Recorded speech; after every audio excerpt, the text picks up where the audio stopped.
ou porque o próprio Deus, ou um anjo dele, não é levado para pregar a pecadores humanos.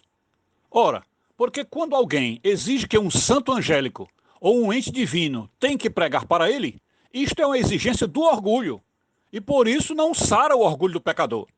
É como se ele se achasse o tal ou tão superior aos outros que só aceitasse uma repreensão se ela viesse de alguém cuja luz, brilho, poder e fama o levasse a pensar de si mesmo. Devo ser um cara muito especial para merecer de Deus que um anjo venha pregar para mim e não para essas almas cebosas que eu conheço. Logo, para um pecador demonstrar humildade, precisa aceitar ser repreendido por outro pecador, e tendo a crença prévia de que este outro já se corrigiu o suficiente para Deus o incumbir desta espinhosa missão. Meus prezados, hoje, dia 15 de setembro de 2023, vamos ver o que é que ainda conseguimos colher daquela ideia frustrante que Shakespeare nos passa quando falava da impossibilidade de transmissão da experiência individual, ok?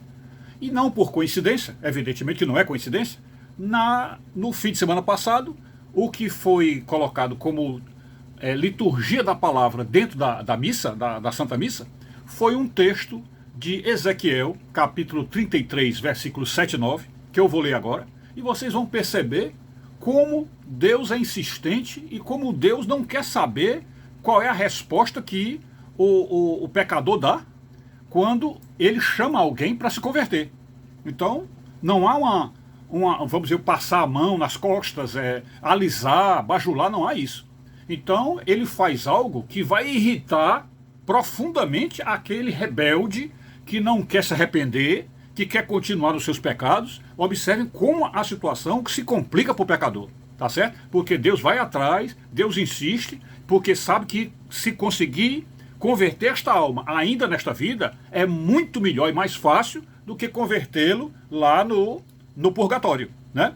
Porque no purgatório ele estará apenas como alma, o corpo físico não estará mais. Então ele volta-se para dentro de si, volta-se para o seu próprio pecado interior, que é um pecado na alma, que é o orgulho, né? O que faz com que todos os outros pecados apareçam, e aí ele se encasula naquilo ali e não sai mais, né? Então, por isso é que Jesus mandou que nós pregássemos, saíssemos pelo mundo pregando, para evitar a dificuldade e provavelmente a tragédia que ocorreria dentro do purgatório, ok? Então veja aí o que aqui diz Ezequiel 33, 7 e 9. Assim diz o Senhor: quanto a ti, filho do homem, eu te estabeleci como vigia para a casa de Israel. Logo que ouvires alguma palavra da minha boca, tu os deve advertir em meu nome. Repetindo, logo que ouvires alguma palavra de minha boca, tu os deves advertir em meu nome. Isso aí é Deus falando para Ezequiel. Aí Deus continua dizendo: se eu disser ao ímpio que ele vai morrer, e tu não lhe falares, advertindo-o a respeito de sua conduta, o ímpio vai morrer por sua própria culpa, mas eu te pedirei contas da sua morte. Mas se advertires o ímpio a respeito de sua conduta, para que se arrependa, e ele não se arrepender, o ímpio morrerá por sua própria culpa, porém tu salvarás a tua vida. Ok? Então, observe o que é que Deus está querendo dizer com isso. Ele quer dizer que nós estamos na terra, nós os que descobrimos a verdade, nós os que recebemos de Deus a verdade, estamos aqui para fazer alerta, para ensinar as pessoas a não caírem no mau caminho, que aí chama de conduta, né? A conduta errada. Então nós estamos na terra para isso. Então é Deus quem está dando essa ordem de que nós devemos ir para levar as almas a se conscientizarem e se converterem, né? E aí faz essa advertência terrível, dizendo assim: olha, tu vais lá falar com ele, você vai lá falar com ele e explicar qual é a vontade de Deus para ele. Se você fizer isso, e esta alma que lhe ouviu não se arrepender e não quiser mudar de vida, você salvou a sua, porque você cumpriu a missão, e ele pagará pela culpa dele, porque ele não quis se converter, tá certo? Agora, se você falar e ele se converter, então tanto se salvará você como ele. Então isso mostra que Deus realmente encurrala o pecador de tal maneira que ele não terá desculpas, né? Ele não poderá chegar e dizer: eu não quero ouvir ninguém, porque todo mundo aqui é pecador igual a mim. Mas vocês estão vendo que Deus mandou que fosse feito isso, né? É a história de Por que um pecador tem que pregar para outro? É exatamente o título do nosso vídeo. Por que um pecador tem que pregar para outro? Mas não foi só isso nesta Santa Missa do fim de semana passado. Teve também uma complementação que eu vou falar agora.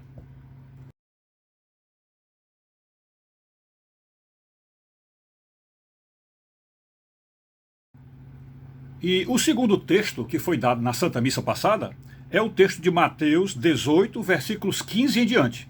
Olha como é que está colocado já no Novo Testamento.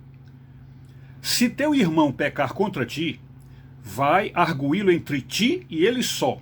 Se ele te ouvir, ganhaste a teu irmão. Lembrando que aí esse pecar contra ti é um adicional dentro da Bíblia. O texto original diz, se teu irmão pecar, olhe bem, não é pecar somente contra você, é se teu irmão pecar, vai arguí-lo entre ti e ele só. Se ele te ouvir, ganhaste o teu irmão. Ok? Olha, observe bem como nós somos obrigados, como nós somos chamados por Deus a fazer a pregação. Depois diz assim, se porém este irmão não te ouvir, toma ainda contigo uma ou duas pessoas, para que pelo depoimento de 2 ou 3 testemunhas, toda a palavra se estabeleça. Observe que Deus encurrala o pecador. Ele diz que nós devemos ir pessoalmente àquela pessoa que está em pecado. Ir pessoalmente a ela para falar daquilo, que é uma conduta errada. Mas se ela não quiser ouvir, não quiser saber, você volta a ele, vai de novo ao encontro dele, levando 2 ou 3 pessoas. Observe como, nesse caso aí, podemos dizer como Deus é chato, né? Como Deus insiste e encurrala o pecador. Leva 2 ou 3. Isso aí, de certo modo, se a pessoa não quiser se arrepender, já é um impacto danado. A pessoa pode gritar, por que tu tá chamando esse pessoal aí? O que é que esse pessoal tem a ver com isso? E o assunto era só nosso, né? Por que chamar mais gente? Então, o segundo passo é chamar 2 ou 3 pessoas. Aí diz, e se ainda assim ele não te atender, vai e diz-o à igreja. Observe que coisa terrível, né? Você primeiro teve uma conversa com ele sozinho, ele não quis lhe ouvir. Aí você insiste, dias depois, leva 2 ou 3 pessoas para ouvirem a conversa, para que essas pessoas sejam testemunha da sua tentativa de ajudar o outro a se salvar, ok?